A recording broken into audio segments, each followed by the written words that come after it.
হাই friends, good morning. মোৰ আন এটা ভিডিঅ'লৈ আপোনালোক সকলোকে স্বাগতম জনাইছোঁ। আজি হ'ল সোমবাৰ। আজি ব্লগটো আৰম্ভ কৰিছোঁ মই ৰাতিপুৱা খিৰিকীখন খুলি।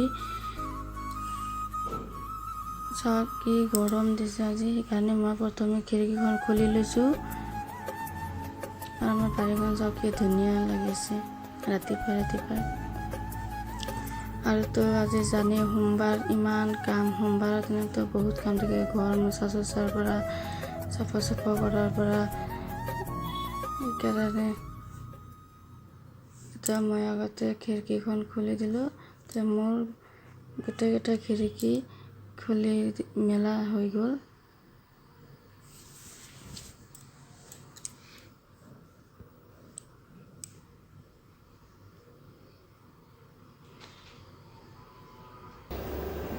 আজি আগতে মানে বোৰ্ডটো চাফা কৰিলেও বহুত দিন হ'ল চাফাও কৰা নাই।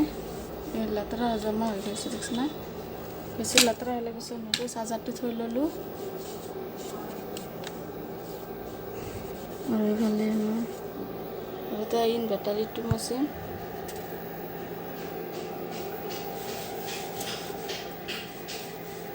দেখিছেনে ইমান ধূলা আহে ঘৰটো ক'ৰ পৰা, মই ভাবিয়ে নাপাওঁ।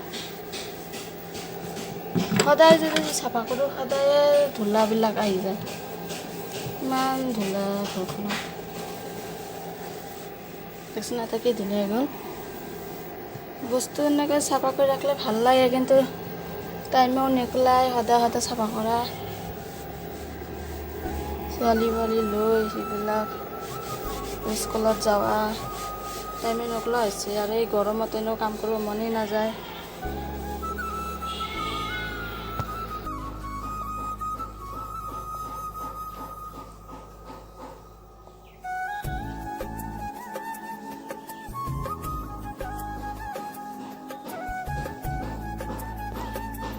এতিয়াতো পাৰি থৈ দিওঁ।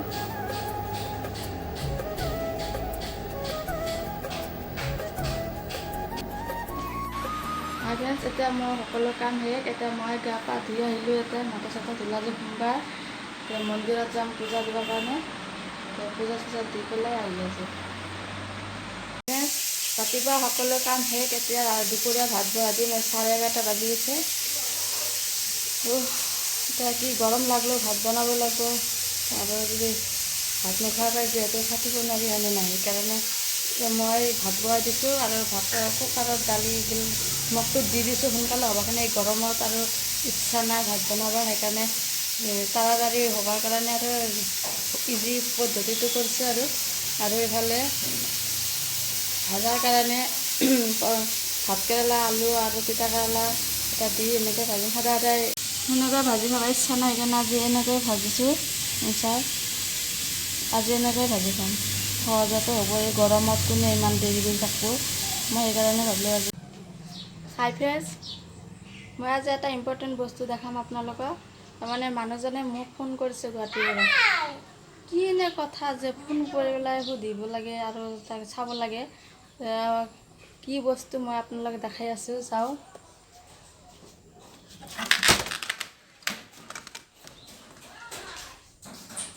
এই বস্তাটোত আছে কি বস্তু বা আপোনালোকক দেখাই আছোঁ। এই চাওক বস্তাৰ ভিতৰত কি আছে আপোনালোকক দেখাইছোঁ। এতিয়া দুটা কঁঠাল আছে।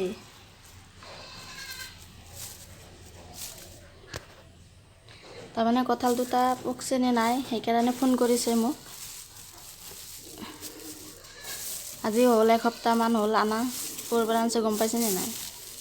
মেঙৰ পৰা আনিছে। সেইকাৰণে ইমান আৰু কষ্ট কৰি আনিছে ইমান দূৰৰ পৰা।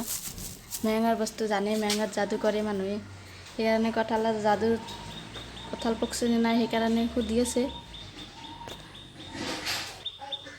কঁঠাল পকলা মানুহ আৰু কি ক'ম। কঁঠাল দেখা পাই এটা ছোৱালীও লগা হৈ গৈছে, খাওঁ কৰি আছে। কি ক'ম আৰু, কঁঠাল পগলা বাপেক যেনে যিয়ে কয় সেনেকুৱা কঁঠাল। মই হ'লে ইমান কঁঠাল নাখাওঁ গৰমত।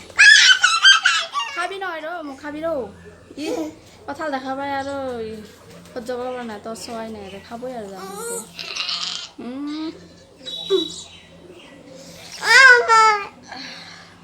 কঁঠাল ভাল পায়। ক'বচোন তই ভাল পা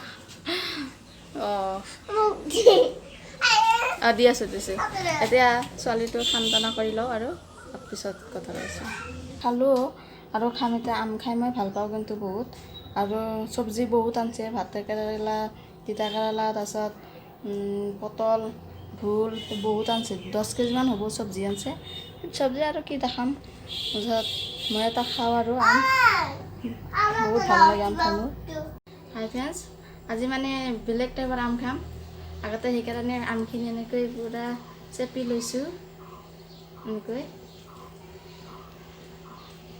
মজা লাগে না এনেকৈ সৰু ছোৱালীৰ নিচিনা হৈ খাম আৰু তোমাক দি নাকটো কিয় পিপৰি আছে আজি নাকত কিবা লাগি আছে এনেকৈ চাহ পূৰা ঢিলা কৰি ল'লোঁ আৰু আমটো এনেকৈ তাৰপিছত এতিয়া মুখখন কাটিম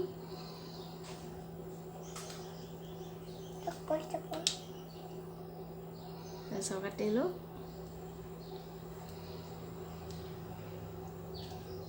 মুখখন অলপ ভালকৈ এনেকৈ কৰি ল'লোঁ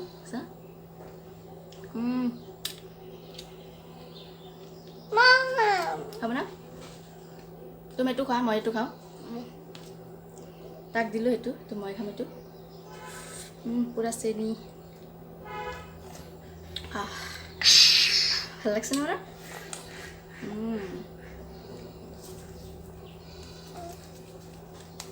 এইটো এনেকৈ কাটিম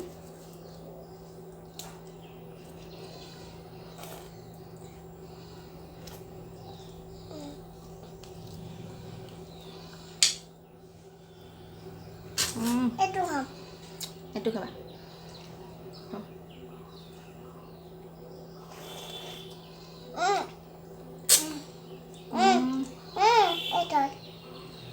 এটা কি চেঞ্জ কৰি থাকা কালি হলালি গৈ থাকা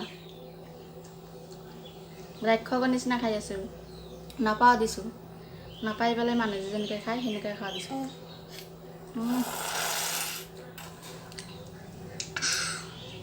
খাওঁ গাত চব্জিতে বহি আছে সৰু ছোৱালীৰ নিচিনা মই কৈছোঁ না আজি সৰু ছোৱালী হ'ম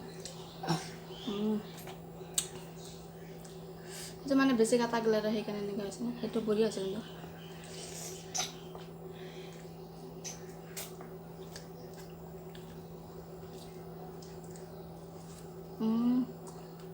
টিপি টিপি ভিতৰৰ পৰা ওলাই আছোঁ আৰু খাই আছোঁ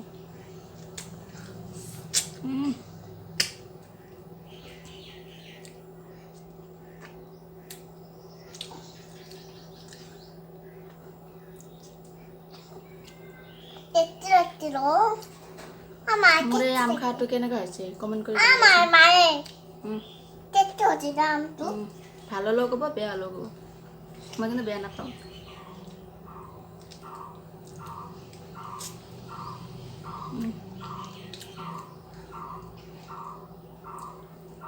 আগতে যেতিয়া সৰু আছিলোঁ মানে সৰু নহয় নে স্কুলত গৈছিলোঁ কলেজত তেতিয়া এনেকৈ খাইছিলোঁ লগৰকেইটা একেলগে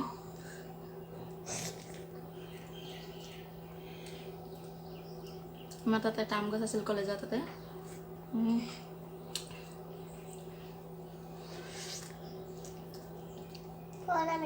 হয় হেত মুখটো ধুই আহোঁ এতিয়া ৰাতিৰ কাৰণে বনাম জিকা আৰু আলু দি এনেকৈ ভাজা বনাম থপথপীয়া কৰি এই গৰমৰ দিনত জিকা ভালেই লাগে পেটটো ঠাণ্ডা ঠাণ্ডা পৰে সেইকাৰণে আজি এনেও সোমবাৰৰ দিনাতো মাছ মাংস নাই কাৰণে ভাবিলোঁ এনেকৈ হ'লেও বনাওঁ আৰু এইফালে দালি বহাই দিছোঁ ৰঙালাও আৰু ভাত কেৰেলা মিক্স দিছোঁ দালিত ভাল লাগে এনেকৈ খাই দালি হৈ গৈছে পাই মই তেল মাৰিম অলপ দেৰি কৰি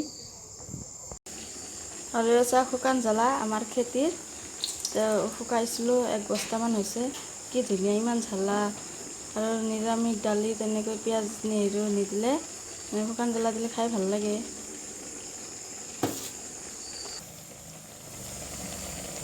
এনেকৈ খাই আৰু শুকান জ্বলা ভাজি পেলাই পঁইতা ভাতে দি বনালে আৰু ভাল লাগে মোৰ ভোল ভাজা হৈ গৈছে কি ধুনীয়া হৈছে থপথপীয়া কৰিছোঁ আৰু খাৱাৰ অপেক্ষা আৰু আহিলেই খাব পাৰোঁ। দালিও ৰেডি আৰু কিবা বটি মেলা।